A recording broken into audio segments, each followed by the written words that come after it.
As corridas em Baku costumam ser uma das poucas da temporada que garantem o entretenimento, principalmente por conta dos incidentes e caos que o tipo de pista acaba proporcionando.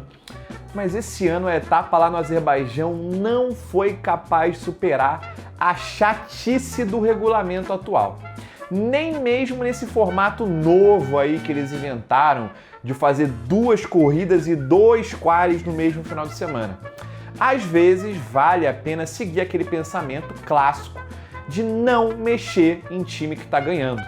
Exatamente como a gente faz aqui no canal, onde a gente não mexe no fato de que você vai ter a sua segunda-feira salva graças ao nosso resumo ludibriado.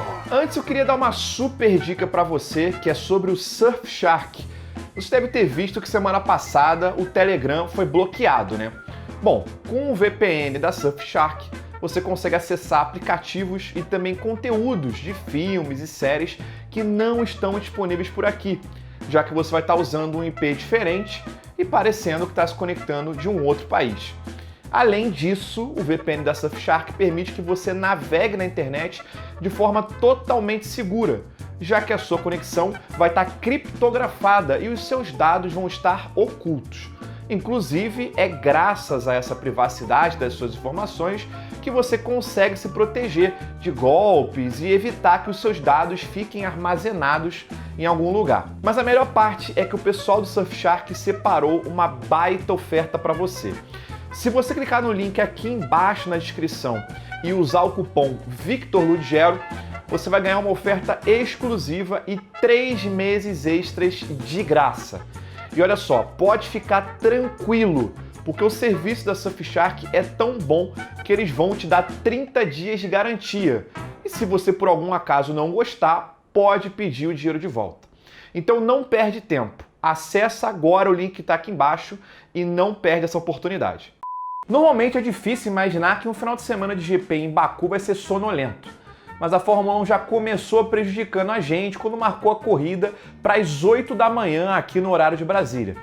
Para piorar ainda mais, eles inventaram um formato novo para as Sprint Race desse ano, que tem um quali a mais. E esse quali extra começou simplesmente às 5h30 da manhã. Inclusive, se você não entendeu essas mudanças da Sprint, clica no card aqui em cima que eu fiz um vídeo semana passada explicando como que seriam essas mudanças. Na sexta tivemos o treino e depois o quali para a corrida do domingo. Já no Q1, Nick de Vrido deve ter decidido ver a placa de publicidade bem mais de pertinho, mas acabou chegando muito perto, né? Tão perto que o carro ficou agarrado na barreira de pneus e deu um maior trabalhão pra galera tirar. Alguns minutos depois, e foi a vez de Pierre Gasly visitar o exato mesmo muro que o Nick de Vrido, para a alegria dos fiscais da pista que tinham acabado de consertar aquela barreira. O mais impressionante é que o Gasly tinha tido um incidente no treino mais cedo naquele mesmo dia, em que o carro pegou muito fogo. Ainda assim, a equipe trabalhou duro para conseguir consertar o carro a tempo desse quali. Talvez ele tenha ficado tão impressionado com o trabalho da equipe que ele decidiu bater o carro só para ver de novo a galera trabalhando, né? Ao final do Q1 foram eliminados os 2 carros da Super Haas, que esse ano não tá demais, além de Goiano Jô na sua Alfa Romeo e os 2 amigos do muro que a gente acabou de citar, né? No Q2 tivemos um pouco mais de tranquilidade e a sessão seguiu normalmente. Os eliminados dessa vez foram os 2 ônibus da Cometa, Galoches com a outra Alfa Romeo e a surpresa foi a presença de Jorge Russo com o caminhão da Mercedes também nesse grupo dos eliminados. No Q3 a gente de fato não sabia quem ia fazer a pole, já que além das 2 Red Bull, Leclerc também estava rápido com a equipe do Pocotó. Na primeira passada, ele e Peixoto chegaram a fazer exatamente o mesmo tempo, algo muito raro de acontecer. Na segunda tentativa, só Leclerc melhorou seu tempo, pulando para P1. Peixoto e Chico Pires não conseguiram abaixar o seu tempo e ficaram em P2 e P3, respectivamente. A surpresa foram os 2 carros da McLaren no Q3, com Baldão em sexto e Oscar Pistache em 10º. No dia seguinte, estranhamente, a gente ia ter mais um quali. Só que dessa vez ele ia servir para a corrida sprint que ia acontecer mais tarde naquele mesmo dia. Assim como no quali da sexta, já na primeira parte a gente teve acidente. Sargento Logan se distraiu com os 2 carros do Pocotó e acabou raspando no muro da curva 15, danificando bastante a traseira do carro. Era o fim para ele não só do quali, mas também da corrida que ia ter no mesmo dia, já que a equipe não ia conseguir consertar o carro a tempo. Nick de Vries e Gaslindo foram eliminados, mas pelo menos dessa vez não foram para dentro da barreira, né? Yuri Tsunami e os dois carros da Alfa Romeo foram os outros eliminados. No SQ2, que é assim que eles estão chamando nesse quali da sprint, foram eliminados Logan Sargento, que apesar de ter batido no SQ1, como a gente acabou de falar, ele já tinha feito uma volta boa o suficiente para avançar. Foram eliminados também os dois carros da Super Haas, assim como Estevão Ocon e Oscar Piastri. No SQ3 nós tivemos uma particularidade. A Fórmula 1 ela colocou uma regra nesse quali da sprint em que os pilotos têm que usar pneus novos. Como o Baldão Norris não tinha mais nenhum jogo de pneus macio novo para usar, ele ficou proibido de participar do SQ3, tendo que ficar no P10 mesmo. E aí, a briga pela pole novamente ficou entre Leclerc e as duas Red Bull. Novamente o piloto Monegasco estava na frente, mas dessa vez seguido de Chico Pires e Peixoto. Na segunda tentativa da volta rápida, nem o mexicano e nem o holandês conseguiram melhorar o seu tempo. E de quebra, literalmente falando, Leclerc foi ao muro e danificou a asa dianteira. O homem simplesmente é viciado em pegar a pole dentro do muro. Ainda no sábado chegou a hora da sprint.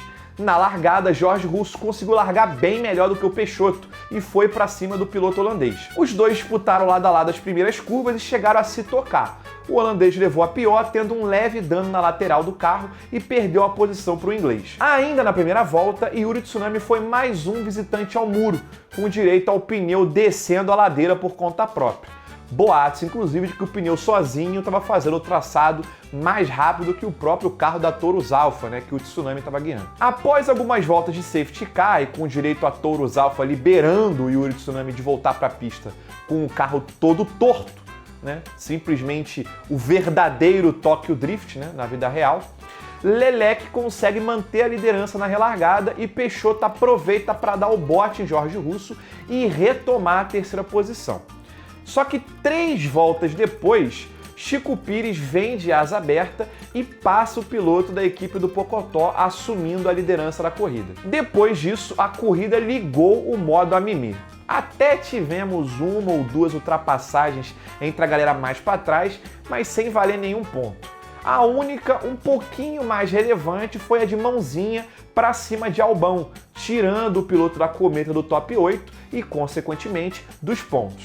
No final, vitória de Chico Pires, com Leclerc conseguindo ficar em segundo e Peixoto fechando o pódio. O entretenimento desse dia mesmo ficou na discussão entre Peixoto e Jorge Russo depois da corrida, quando o piloto da Red Bull foi tirar satisfação com o inglês sobre o incidente da primeira volta. O holandês chegou a dizer para o piloto da Mercedola que no futuro é bom que ele espere o mesmo tipo de tratamento e chamou o Jorgeão de otário.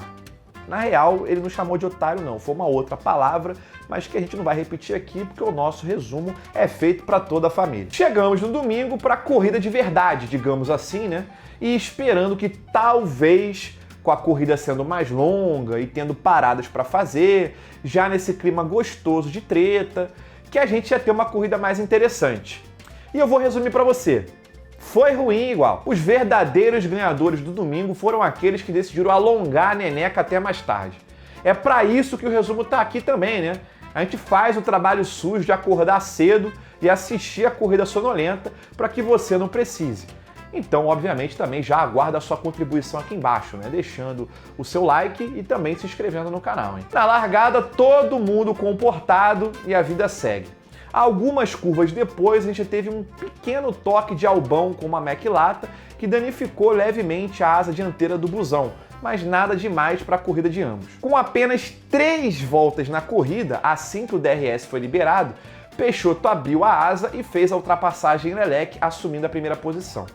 Mais 3 voltas depois e foi a vez de Chico Pires repetir a dose para assumir a segunda posição, enquanto Leclerc caía para terceiro. Praticamente 10% só da corrida passou e as duas Red Bull já estão na frente. Já na volta 10, algumas equipes já decidiram fazer a sua parada, quando do nada, Nick de Vries, mais uma vez, decide visitar o muro. Mas dessa vez foi diferente, ele decidiu apenas, dar um abraço de leve no muro de dentro, mas que foi o suficiente para danificar a suspensão do carro e forçou ele a abandonar a prova. A Red Bull demorou para perceber o que tinha acontecido e chamou o Peixoto para os boxes. Mas assim que o holandês estava de saída, a direção da prova ativou o safety car, ajudando Chico Pires e Lelec, que estavam na frente e puderam fazer as suas paradas de graça. Na relargada, Lelec até conseguiu segurar a pressão na primeira curva, mas algumas curvas depois, e Peixoto já estava passando ele e assumindo a segunda posição. Na mesma volta, inclusive, jovem Alonso partiu para cima de Comic Science e executou um belíssimo mergulho maluco para cima do compatriota, assumindo assim a quarta posição. Depois disso, a corrida simplesmente ligou o modo Abu Dhabi, de uma forma inacreditável. Nada acontecer lá na frente, a gente até já imaginava, porque as Red Bull estão muito fortes. Mas o bizarro é que praticamente nada também estava acontecendo mais para trás. Alguns pilotos estavam tirando mais finas do muro, E a gente até imaginou que pudesse, do nada, rolar um safety car, uma vermelha maluca, mas nem isso rolou. Os únicos destaques ficam mesmo com, primeiro, o jovem Alonso, que chegou ao ponto até de abrir o rádio para pedir ao engenheiro que passasse o seu balanço de freio para o seu companheiro Mãozinha, coisa que ninguém jamais imaginaria que pudesse acontecer, para você ver como é quando um homem está apaixonado, Depois que ele passou o balanço de freio pro Mãozinha, ele quase foi no muro 2 vezes e ainda foi ultrapassado pelo Lewis Hamilton? Sim, mas o que vale é a intenção, não é mesmo? E depois o segundo destaque é que Hulk e Ocon simplesmente deram 50 voltas com o pneu duro sem fazer nenhuma parada. Ocon, inclusive, deixou para parar na última volta da corrida mesmo. E até deu de cara com um monte de fotógrafo que já estava indo para os boxes para tirar as fotos do pódio. Uma cena extremamente perigosa e que já tinha acontecido no ano passado, quando o Albão também decidiu parar na última volta da Austrália. E aí, depois desse momento grupo B da Fórmula 1, a própria FIA abriu uma investigação contra ela mesma, para averiguar essa situação de fotógrafos e jornalistas já terem acesso ao pit lane antes mesmo da corrida ter de fato acabado. No final, vitória tranquilíssima de Chico Pires, o rei das ruas, que aproveitou a comida de bola que a equipe deu com a parada do Peixoto e administrou muito bem a vantagem na liderança até o final. Peixoto ficou em segundo e Lelec conseguiu o primeiro pódio da equipe do Pocotó dando grau esse ano, que para eles é praticamente uma vitória, já que o carro não se desmontou por completo no meio do caminho.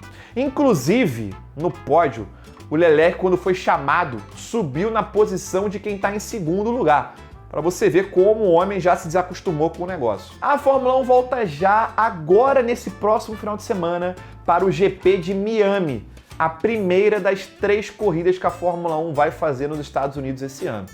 Vamos torcer para que não seja uma corrida chata como foi a do ano passado, Mas pelo menos a gente não vai precisar acordar cedo para assistir, porque ela vai ser no meio da tarde. Então, se você curtiu o vídeo, não esquece do gostei e também de se inscrever no canal aqui embaixo, beleza? É de graça. A gente se vê numa próxima. Um abração, valeu, fui!